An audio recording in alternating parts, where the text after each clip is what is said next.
I will not put somebody that I love in a home that isn't going to work for them 4 years, 5 years, a year down the road.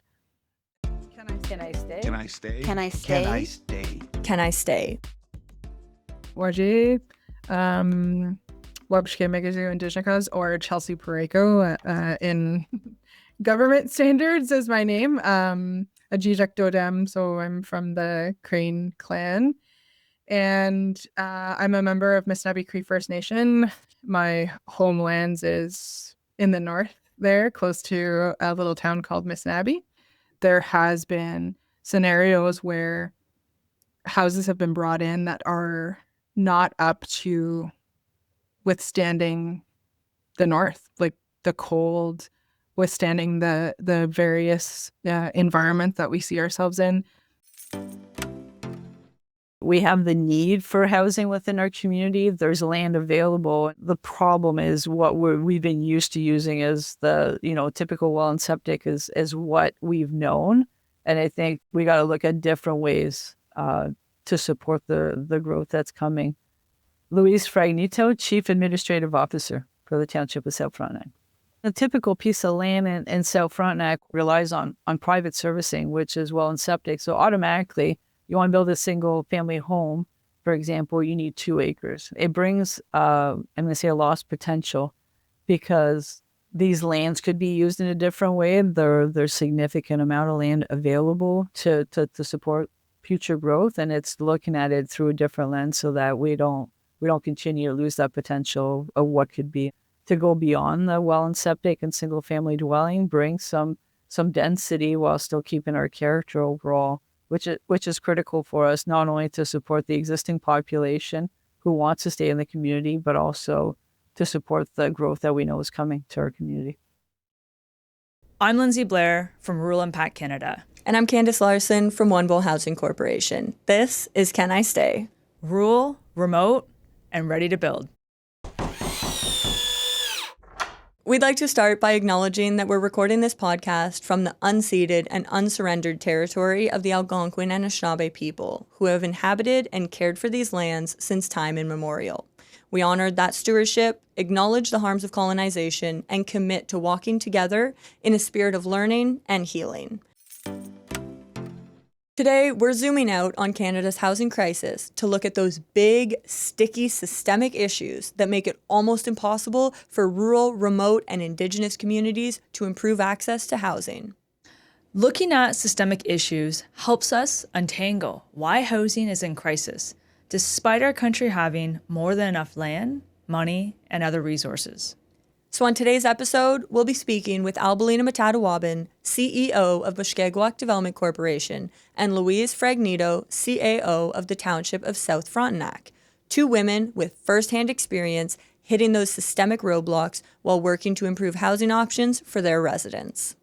Later, we'll also update you on the process of securing funding for our own solutions to the housing crisis through the CMHC Housing Supply Challenge. But first, let's talk through some of the systemic challenges we've come across in our own work.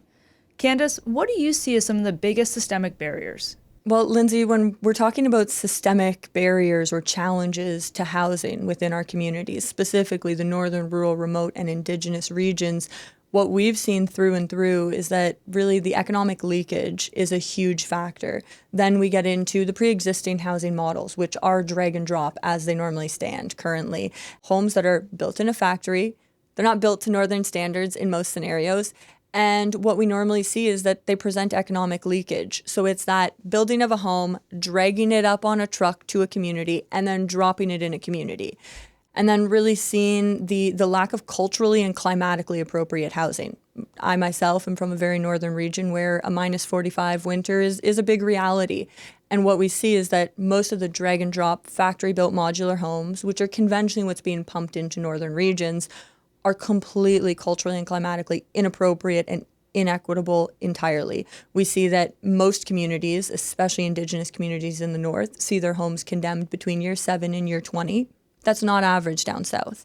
Now, we know we have a harsher climate up north, but our homes should likewise be able to sustain that and combat that climate for us to ensure we have long-term solutions.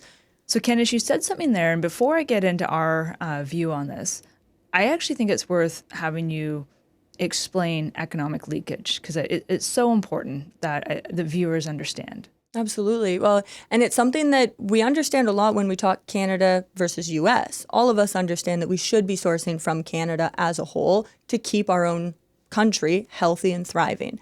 But what people don't often consider is within Canada directly, where are you sourcing materials from? Where are you sourcing labor from? And what benefit is coming to the specific region that's going to receive that housing? So what we see a lot of times is that, okay, well, someone may use Canadian material. However, if it's not from and distributed directly from the community you're building in, the benefit of that purchase is not going to stay within that region, meaning none of the dollars stay within that region, meaning that that community really, at the end of the day, received 4 walls and a roof, but they didn't reap any of the other benefits from that development. And we see it time and time again. You'll see labor come from down south. You'll see materials come from down south or from either coast. And at the end of the day, that leaves our communities standing on the outside of a construction project with their hands on a fence saying, what's happening in there? What are they building? Who are they building with? And instead of being part of the development, communities are just seeing all of the benefit leave, and they're getting left with homes that are subpar. They don't meet their cultural needs. They don't meet their climatic needs either. And really, at the end of the day, brought them no benefit other than a temporary house over their heads that will be condemned before year 20. And really their only choice, though. And that's it. There's no other option in that scenario, or there wasn't before we started bringing forward solutions. But what we saw often was that that was the path that they were choosing. And I will be the first, and I will die on this hill very happily. But I always say that people will not choose the housing that meets their needs best, because that's normally not the most affordable path of least resistance to housing. People will always choose housing immediately, even if it means it's subpar, because when someone is making that choice or needing to get into housing, it's not something that can wait. There's not a 3-year waiting period where you can just sit there waiting to have the right amount of money to buy your ideal home or the right time to be able to do all of this. If you need a house, you need it now. And that's where people then get pushed into choosing subpar solutions that present subpar homes to them that then lead to the condemned homes that we see time and time again in the North. For yourself, what does your team see as some of the biggest systemic barriers in housing? Well, one thing I often say to people, or have most recently been saying to people, and to use an analogy, I really liked, by the way, your analogy on the Canada and U.S. relationship there, is an analogy I can provide. We often will say, or we often hear, if you owned a house in the 70s, you're good. And buying a home these days is, really hard for this new generation. The same is for a municipality that built full municipal infrastructure in the 70s versus a municipality who's trying to do that now. It is, this first-time home buyer environment that they're in where they need mom and dad. And mom and dad in this scenario is the province and the federal government. Mm-hmm. And without those two parties coming to the table, there's no viable way for our rural and small municipalities, that we're dealing with. And I would say arguably most municipalities too, but especially our rural and small municipalities, to go about building the infrastructure that supports dense and diverse development. And in absence of that, what we do end up getting, because land is a lot cheaper in rural and small communities, is these more sprawled out developments. So new home ownership options that don't adequately address the needs of the community. And in fact, many people actually leave urban communities and come to these communities to buy homes cheaper. Mm-hmm. And there's a multitude of things that happen when that happens. First of all, the type of housing that's being built is really single form. It's home ownership housing. And it's not dense, it's sprawled. And that's often, again, because of servicing. So to build housing in a small and rural community that doesn't have full municipal service systems, you're using typically private systems. And private systems have separation requirements. And so, in 100 acres, you may only see 10 homes, let's say, because of the separation distances required. And the financial models that make that type of development possible is only building $1 million homes at this point. And so you have $1 million developments happening that only those who can afford $1 million homes can buy, and not necessarily that community. And the second part to that is also, once that housing is built and those roads are built, someone, the municipality, has to then maintain them. So a snowplow has to go out and plow those roads. The garbage truck has to go out and pick up that garbage. And they're doing it only for 10 homes in this example. When in reality, the servicing was there to support diverse and dense housing. So not just single family homes, but stacked homes, low-rise apartment buildings, rental options, all types of options. That same route that the snowplow would plow would be plowing homes, 200 homes, would be picking up 200 homes worth of garbage. There would be 200 property tax bills coming in, all in the same parcel of land. Mm-hmm. So what we're really trying to tackle is, first of all, inefficient land use by providing water and wastewater servicing infrastructure solutions. And that ripples into then enabling municipalities to afford more and not operate at a deficit, and then bringing the diverse housing that needs to come to these communities versus this really one-off type of housing that only few can afford to live in. There's so many other examples if you go through the rural and remote communities where there are some that have services, but then it's just a pile of land around it. And I'm not talking land that sits 10 kilometers away from a community. I'm talking about land that is literally on the other side of a street of a vibrant community that could be better utilized for housing. I think that perfectly also encompasses all systemic barriers that we see in housing as a whole. When you look at systemic barriers, they seem like ones that it's as simple as that, one pipe across one road to bring all of this project forward and to create all of this housing and to challenge all of these barriers that we're experiencing. And it's like that as well with cultural and climatically inappropriate housing. Shift the design. It seems like small steps, but there's major systemic barriers on the back end that stop those what should be simple tasks from being accomplished, that then completely halts development and creates the crisis that we're in right now. Now that you've heard our perspective on systemic issues holding back housing in Canada, let's hear from our guests who have their own unique perspectives and experiences with these issues. First up is my conversation with Albalina Metatawabin, CEO of Mushkegowuk Development Corporation in Northern Ontario. Welcome, Albalina, to the podcast. It's a pleasure to have you. Well, thank you for having me, Candace. Nice to see you.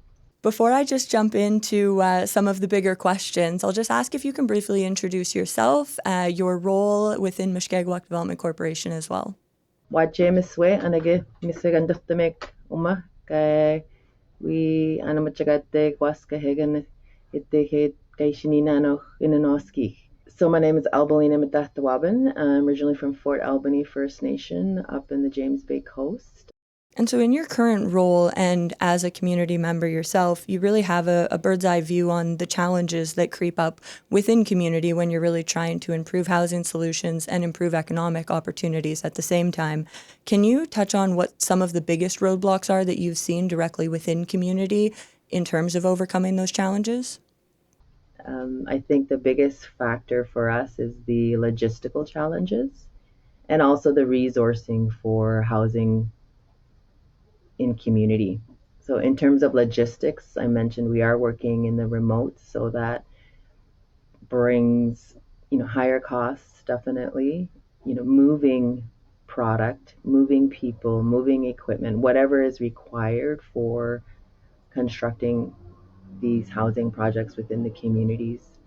Another critical challenge that often is in front of us is the availability of serviced lots to build on. But it's the transportation piece really that often impacts the budget up. And going beyond some of the shipping and logistical hurdles, when you see conventional housing or factory-built modular coming into community, is there any labor hurdles that you then see within community? And do you see that those opportunities go direct to community, or does it require external workforces?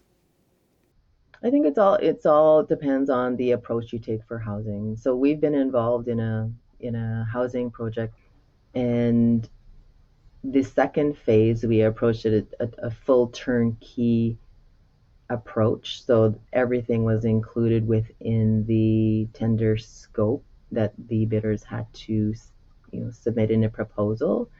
And sometimes with that approach, depending on the contractor, you do lose that community benefit and that positive impact, because then, often the contractors have their own crews, they have their own tradespeople. And so for us, the objective, like I said, is to maximize that community benefit as much as possible. And in this third phase of housing that we're constructing within the communities, our contractor right now is local in terms of being from the community. His crews are all local and they're from community as well. They're currently purchasing from a 100% First Nation owned construction supply company as well. And so, I guess with phase 3 of this project, we're getting the formula, quite right in terms of including our communities, creating that employment benefit, engaging, Indigenous businesses as well. Incredible. And you touched briefly on the self-supplying for community, so purchasing from an Indigenous-owned business and really sourcing your material that way. Can you touch briefly on how Mushkegowuk Development Corporation is involved in that and how the communities themselves are involved in that ownership of the hardware store?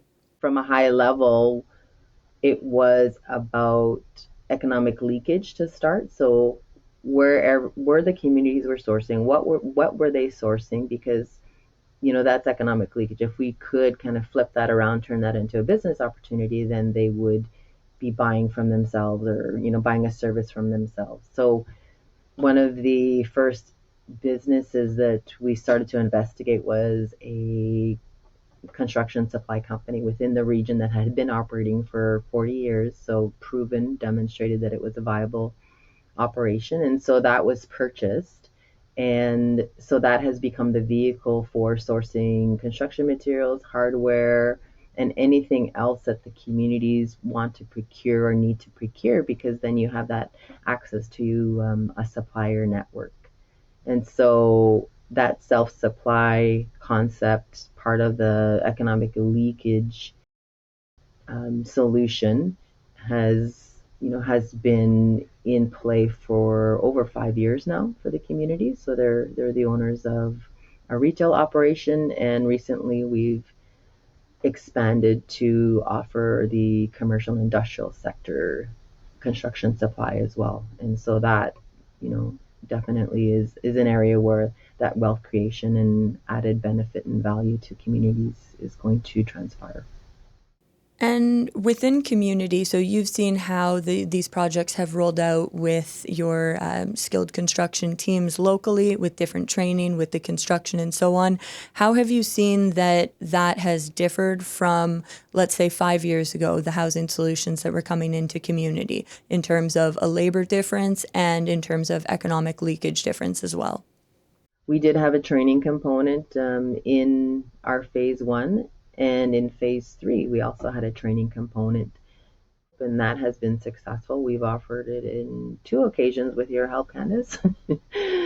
And actually one location, and I think we're working on the second location. And because the crews are local from community, they're going to walk away with the training with certification installation of this building envelope product, which is amazing, and which is very beneficial to the local crews, because now they'll be able to, work on other housing projects that aren't necessarily within the region as well, and have an opportunity to continue to kind of hone their skills in this area of trade in terms of construction and whatnot.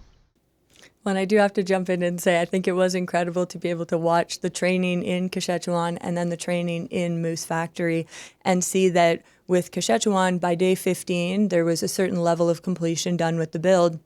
And then when we went to go back and do the training program later on in Moose Cree, It was about 5 days sooner that I got pictures, and they said, look at where we're at. And they had already gone faster than the previous training program and were accomplishing more in less time. So it definitely was incredible to be able to see. I still get pictures of the builds as they're advancing, and it makes my day every single time. So other communities were able to tap into self-supplying if they were able to try and limit economic leakage and really focus on building out local skilled workforces. What do you see would happen? What do you think the solution would be, and how would that impact community? I mean, definitely communities are in control at all levels of the project. I mean, and then you're creating, economic benefits, you're creating employment, you're increasing capacity. And I think within our communities, I mean, I would say if you create one employment position, especially longer term position, I mean, it's such a significant impact on community, on family, in general. And so your whole community economy is improved. It just provides them that control, that autonomy to implement solutions that are going to work for their communities and have a greater impact than someone coming from outside community and thinking, well, this may be a good solution for you. Thank you very much, Albalina. It was an absolute pleasure to have you on Can I Stay today. We appreciate your time and your feedback. Oh, thank you, Candace, again for inviting me. And I appreciate the time to share our story, and hopefully people find some of that information valuable and helpful for their projects going forward in terms of housing and other self-supply. Like Albalina, our next guest sees how red tape and other hurdles can slow the process of building new homes, especially in rural areas. Joining me now is Louise Fragnito, Chief Administrative Officer of the Township of South Frontenac in Ontario. Hi, Louise. Hi, thank you for having me in this episode. So, Louise, you've been with the township for, I think, 15 years. What are the biggest factors that you've seen standing in the way of more housing being built for the residents in your community? There's a couple of different factors. I think infrastructure that's available, it's not feasible to put the typical water, wastewater plant. It's just not affordable for a municipality of our size. And I think there's a lot of rural municipalities similar to us that are seeing that same issue. We are basically using our land with the typical 2 acres with well and septic, where there's a lot of opportunities using newer technology or technology new to us, I would say, that provides density and will help bring more housing and support the population we know is coming. Yeah. Let's pull that apart a bit, actually. So you said infrastructure, water and wastewater infrastructure. And I think it's good for the audience to kind of understand the depth of that challenge. So first and foremost, housing can't be built without a water and sewer service of any kind. And there's multiple different kinds of servicing. Yeah, absolutely. And most of our housing currently is based on the typical well septic that you see in the rural area. Whereas when you go in a city, you'll see the big water plants and wastewater plants. And in smaller municipality with 21,000 to put a $25-30 million water plant is just not feasible, and it's not affordable either for the users. So we need to find different ways of providing that density and that support and the mixed housing that's needed in our communities while still having that rural feel, but supporting people wanting to stay in their homes longer, such as seniors, but also families that want to come in the community. And also, like I said, the population we know is coming based on our growth forecasts. That's how you and I met. Is the municipality, purchased 2 parcels in the town of Verona, a hamlet within the township, and with the intention to build dense and diverse housing that the community really has almost never seen except a few small projects. And housing that's really needed in order for residents to stay in place. If you can talk about that, what's the residents right now of Verona and really throughout the township, what are they facing at this point with the lack of diverse housing options available to them? I think the decisions in different demographics, I'm going to say, so the seniors may want to stay in the community, for example, but there's no apartment buildings or there's no smaller housing for them available. So the most of the time their option is to move to the city, for example. And there is really a stock of rental that's readily available for anybody that's within the community or wants to come into the community currently. So that's why the Verona Housing Project came up. And even with that, the typical, I'm going to say well and septic only would have allowed us to put 5 units on each of those parcels, whereas we're looking at communal services, which allows us the ability to put in hopefully roughly about 100 units. And communal services is, I call it kind of a mini water plant, mini wastewater plant that you can put right on site. It can service that site, but also has the ability to go beyond the local site based on how you build it. And it's a way to tackle rural sprawl, and these multi-million-dollar estate developments. We need all types of housing within our rural communities, and the absence of diverse housing stock is one of the key factors that is resulting in the risk of homelessness and not enabling residents to age in place. And the optimization of using decentralized services to support an immediate development, like we are on the Verona project, but then it's also possibly going to enable future development too. Yeah, it's a game changer really for the rural municipalities to be able to look at bringing in denser and mixed use of housing with still keeping the rural character and making it an affordable option that can be considered overall. There are many eyes on South Frontenac right now watching what your municipality is doing and really leading the way on. Absolutely. And to be completely honest, the work that 2B Development and Rural Impact, this is new territory for South Frontenac as well. So they've been critical in being able to get to where we are today.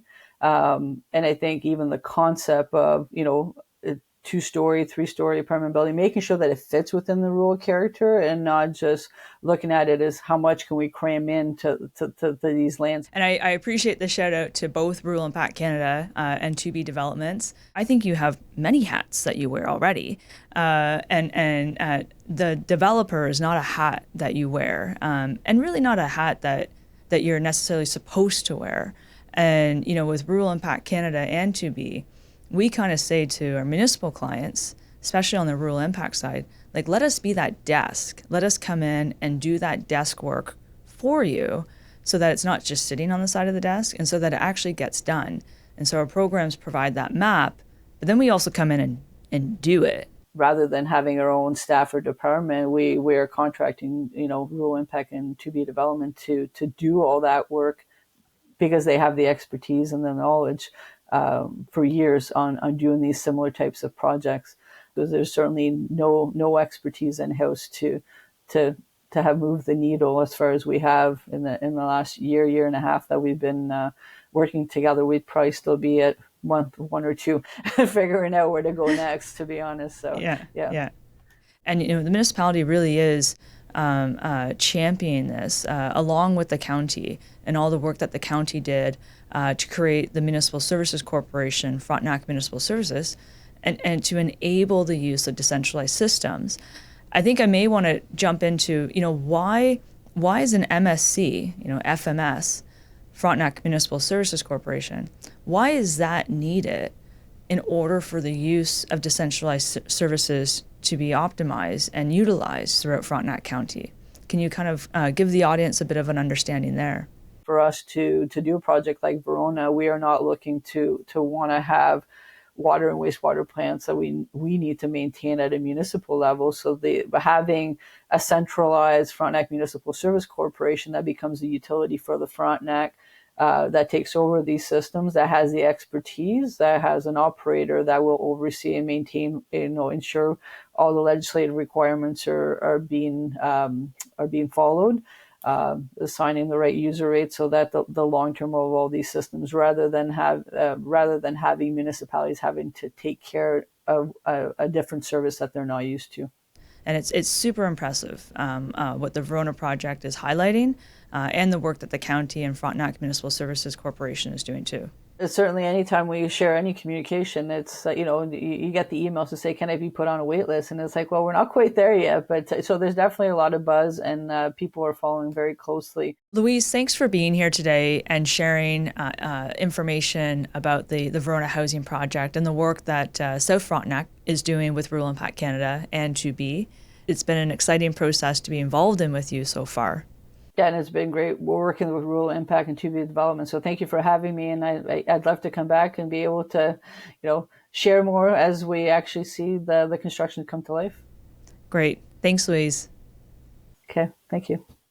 Both Louise and Albalina are doing incredible things within their communities and really demonstrating true leadership of implementing solutions. Yes, there are problems, there are hurdles, there are challenges, but they're really showing leadership in overcoming those challenges and working with our organizations to implement our solutions to overcome those challenges. Yeah, what we heard loud and clear from Albalina is that it's been a long process. There's been a lot of steps to get where she's at today.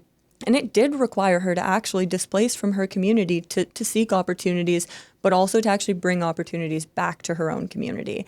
And we've seen between Louise and Albalina that both are willing to do that, and both are spearheading the change that needs to happen within their own regions. Yeah, and I know for Louise and many similar communities where, you once looked at land that was kind of like ghost land, they now really just look at this land as opportunity. And that was really loud and clear with Louise, is what once was viewed as possibly ghost land and land that was not being utilized. With the work that they're doing and the work that they're doing with Rural Impact Canada, their lens on it is really now opportunity. And it's the same with Albalina with housing, and especially with the hardware store and building supply center that the communities own. For a long time, they saw housing as something that creates economic leakage, but she turned that around and found opportunity and saw how that could bring more benefit back to her community and really took the chance to advance that. Yeah, putting the pieces together, essentially. These systemic issues are huge barriers that we and others are trying to solve for, but it won't be easy or quick. Fortunately, some of the biggest players in housing are finally becoming aware of these problems, and work is beginning on some of the systemic solutions too. One step in the right direction is CMHC's Housing Supply Challenge, with $300 million being awarded to innovators that are reducing barriers to housing supply, where we've been successful so far in round one of that challenge. And today, we're exploring advancing further through that competition towards the next stage for a potential of $3 million each, and the challenges and opportunities that come through that. So after finding out that we were both winners in stage one, and then also getting the $1 million that was the prize money for that stage, it was full throttle. I believe the time between receiving notification that we were winners and then when we knew our second application was due, it was only about 5 months. And I think we both knew we had a lot to do as two new organizations to be competitive in that second application. And I've said this before, but it was like a roller coaster ride. I think that's an understatement, honestly, but I think it's one of the few CMHC challenges where you were awarded money, but you were still in a full-blown sprint because you still had 2 more rounds that you could make it through and you could apply for if you were successful. And so it showed us that it was a full-blown sprint. There was no time to stop. And you and I were in the same boat of we received $1 million each, but it wasn't just focused on achieving the outcomes that were needed from CMHC for the next round of the challenge. It was how do we both sustain full organizations that are in full startup phase, growing at a rate that none of us anticipated, while also achieving the KPIs and the metrics and everything that was needed for CMHC. And it's one of the few CMHC challenges where that is what happened was you received the money, you had about 5 months to prove that you used that money in the best way humanly possible to achieve the best outcomes you could have, and then you apply for another round based on those outcomes, and there's a possibility of 3 million more. Mm-hmm. And that's a huge opportunity to know that that's there and know that at the end of the day, it's a full-blown sprint that's going to get you there. Yeah. And I remember in February, because after we had submitted stage one in November 2023, it was just kind of done. And there was not a lot of hope that we would be successful. And again, our we had our outline of our solution, and we knew it was a proven solution. And what we had submitted was that we were creating a step-by-step guide to expedite the time it took a municipality to go through certain steps to create a municipal services corporation, and also to enable the use of decentralized services.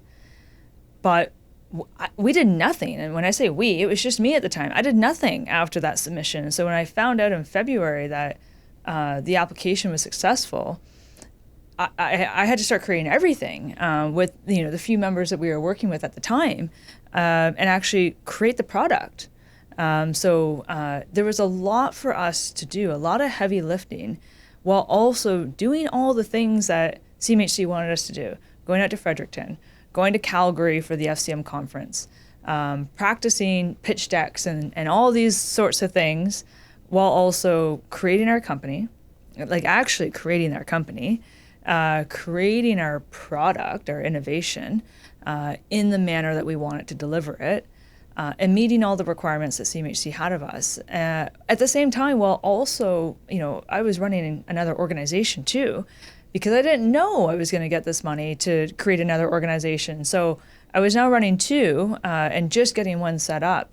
Mm-hmm. And it's all blur, from Fredericton, when we went out to that first conference and met each other, to submitting that second application.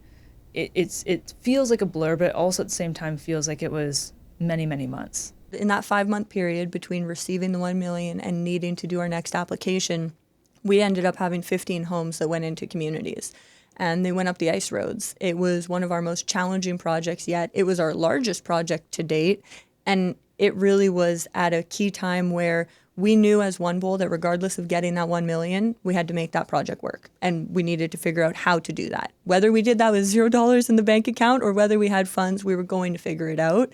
And when we received that $1 million, that's when we actually felt a little bit of space to breathe, a little bit of time to go, okay, we can evaluate what's happening here. We can assist this project in ways that it's needed. And that's where One Bowl was actually able to bring forward almost $100,000 community impact investment to the community directly. We would have never been able to do that at the stage we were at had we not had that money come in. But it propelled a 15-unit development between 4 of the most remote Northern Ontario Indigenous communities, and they were all built by Indigenous community members. So it really was a catalyst for us that gave us time to get those projects off the ground, and then gave us time to get into the future ones as well. Because that next application, if I remember that one correctly, that was a hefty application, and it was a lot of proving that there could be uptake of your solution in the near future. And it was kind of that burden of proof. Adoption. Adoption was one of the biggest focuses of the stage 2, was prove to us that people are going to adopt this, and that it's being adopted. And I even remember for us, again, like we are creating our program while also just starting to work with a few municipalities who are basically going, we know that you've just created this, we're going to give you a shot, and trying to meet those metrics. And what we took away from that was we had so many municipalities just looking at us and watching what we were doing, because we really were bringing forward a solution that they all saw themselves wanting to use. And I think, going into that second application, although we didn't have a product that we had for 5 years and, had all sorts of invoices and product orders and things like that, we had list of letters of supports, initial engagements from municipalities who were like, we are in line. And one thing we were struggling with was we needed people. We needed people within our organization to start delivering what we were doing. And that became one of our biggest hurdles to try to manage and get through post the stage 2 application, and setting ourselves up for success, because we had done so much business development that we actually then had an order pipeline that was insane. And then we had to start managing it. I think that's something that a lot of people don't take into consideration, is that within this challenge, our organizations were very young and very small at that stage. And the growth is incredible, but it is very difficult to grow your own organization in terms of internal capacity while you're in a full-blown sprint. and on a roller coaster at the same time. It's a very difficult kind of balancing act. And it's one where, personally, from a Wumble lens, if we didn't have a system level solution that really relied heavily on partners and on building out other people's capacity, I don't see how we would have gotten to where we were, because that is what really helped us go to the point that we were. It's what helped us prove that adoption for our stage 2 application. And it's what really showed CMHC that there's a lot of belief in this solution. Yes, it's an early solution, and yes, the kinks aren't all worked out as of yet, but there's enough belief in what can be and what is going to be that there's people lined up at the door. And we were in the same place. It was how quickly can we onboard to be able to manage the influx that we're having right now, and how do we move those through the pipeline at the rate that they need to move right now? Because we went, maybe you were in the same place, but we knew we had a great idea. We knew it was an effective solution, and we knew it would implement well. Had it implemented on the largest scale before? No. And so that was definitely some growing pains to work through in that 5-month period, getting to application 2, going, round 1 showed that we had a great idea. Round 2 needed to show that there was people in line putting their hands up saying, there is no other option for us. This is what we need. Mm-hmm. And if there were enough people willing to say that, then that proved your solution's viability long term. Yeah. And I remember you and I both speaking after we submitted that second application, saying we have to keep going. Because if we were successful, and we hadn't, we didn't know, I don't think until late October, we really only had like 3 months between being notified of being successful or not, and then when the final submission was going to be. And so we had to hope that we were going to be successful, but then start working towards what we knew were going to be expected of us to be successful in the final application. And so, and which we'll discuss in next episodes, but that was a really interesting period where we had to push so hard, not even knowing what the outcome was going to be. But had we not done that, we wouldn't have been starting at the standpoint that we were once we found out if we were or weren't going to be successful in that stage 2 application. Next episode, we'll share more about our journey through the CMHC Housing Supply Challenge, along with all the ups, downs, and stressful moments that comes along with asking for millions of dollars to support our work on northern, rural, remote, and Indigenous housing. So there you have it. We're up against some big systemic challenges that have led to the state of housing that we have today. And without more funding, we may not be able to see our solutions through. But we'll do whatever it takes to overcome those barriers, because we believe in our solutions, and so do the partners we work with. It's completely unfair that our children's generations and future generations don't have the same opportunities that we did when we were younger and entering the market. And the rural areas can create opportunities not only for the residents of those towns and cities, and also opportunities for our children to be able to one day become homeowners themselves. My name is Pierre Dufresne. I'm Vice President of Kavanaugh Communities, and I'm also President of the Lanark Leeds Home Builders Association. A lot of these rural municipalities don't have any urban infrastructure at all. They don't have any sewers, they don't have any water mains, they don't have the capacity to be able to initiate a development that would include that. The opportunity in the standalone or communal environment is taking what would be rural lands with 1.5 to 2 acre lots and being able to create the services so that instead of 1.5, 2 acre lots, you're getting 8 to 10 lots per acre of land. So the availability of housing supply grows exponentially at a lower cost than just expanding upon those other centralized services in the towns that already have them. What Rural Impact Canada is doing is creating the legal agreements, promoting the infrastructure. It's more about the process and being able to facilitate and spread their knowledge to the municipalities. If we can successfully adopt these solutions, it creates a housing supply and opportunities that are more affordable than in metropolitan areas and now in the rural towns themselves. It helps answer and achieve the province's target of 1.5 million homes needed in the next 10 years. Our record years in this province are half that. So not only do we need to double what our record year housing supply has been in the province, we need to create the capacity to be able to do that by looking at solutions that are new and innovative. If you're buying goods, 400 miles away in the nearest urban center, then that benefit is not retained within your community. And I'm from community. I'm from a remote First Nation north of Moosonee on the James Bay coast. So my name is Albalina Metatawabin, and I've been essentially working in the community economic development space for most of my career. I think the conversation between One Bowl and Mushkegowuk Development Corporation started long before Phase 3. One Bowl is wanting to offer a housing option solution for people, for communities.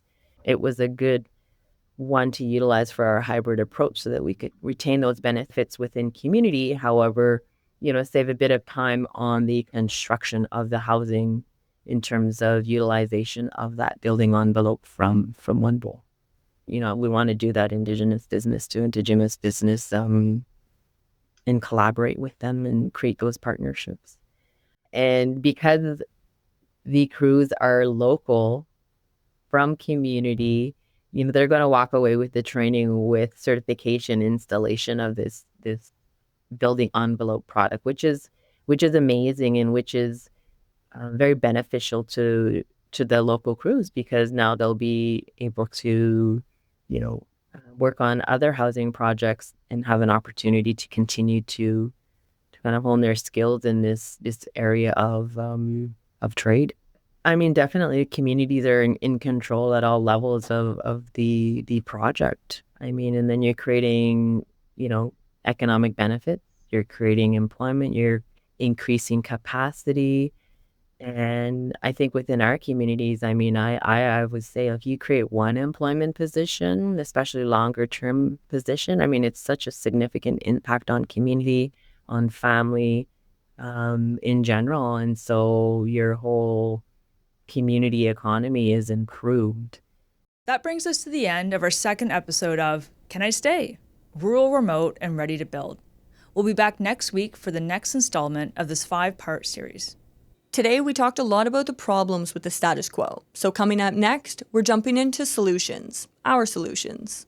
Next episode will focus on my organization, Rural Impact Canada, and the programs we've built and services we're providing to rural and small municipalities across Canada, and the housing that we're enabling within their communities by addressing water, wastewater, and municipal framework challenges. And after that, episode 4 will focus on One Bowl Housing Corporation. One Bowl is focused on creating a system-level change that's transforming the entire housing supply chain with northern, rural, remote, and Indigenous communities. I'm Lindsay Blair for Rural Impact Canada. You can follow Can I Stay on YouTube and wherever you get your podcast. And I'm Candace Larson for One Bowl Housing Corporation. Thanks for joining us. Miigwech. This podcast was produced in partnership with Foresight Canada. Thanks to all our guests and the teams at One Bowl Housing Corporation and Rural Impact Canada for their support. Produced at Pop-Up Podcasting.